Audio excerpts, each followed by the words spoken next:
the purpose of this video is to share with you how my two biggest takeaways from my informal interviews that I conducted for my career exploration class in psychology at Westminster College. My first interview was with an associative licensed mental clinical health therapist, and my second interview was with a licensed social worker.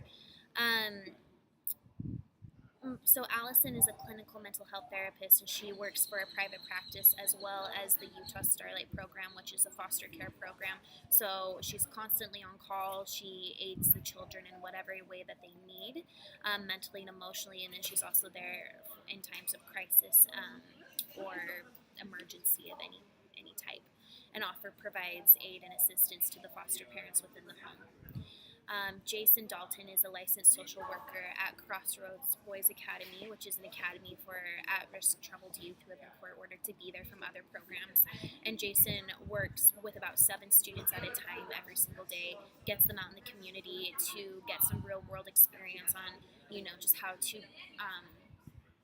be an effective functioning member of society. And overcoming any substance abuse, addictions, or mental emotional issues that they currently struggle with that had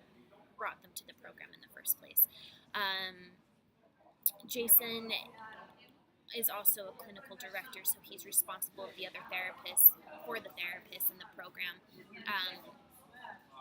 And Jason and Allison, on the surface level, it seems that they have very similar job positions and titles, but when it comes down to it, the work that they do is very different in a lot of different ways. So it was wonderful to talk to both of them and hear what they both loved about their job and what they both struggle with about their job. And although there are some differences in their two different career professions, the biggest takeaways that I got from both of them were ultimately the same thing that they just completely stressed upon and elaborated about, which is making sure that you maintain healthy boundaries with everyone that you work with, clients, or even other colleagues, to make sure that you are having the most healthy, beneficial private life for yourself, and that you're leaving work at work, and when you're home, and you're able to maintain those boundaries that you've set, or else you're going to drown in the work by trying to save everybody and taking it personally upon yourself to do so. So it's important to make sure that you draw that line and know how to best conduct your personal time and just have some self-care rituals as well.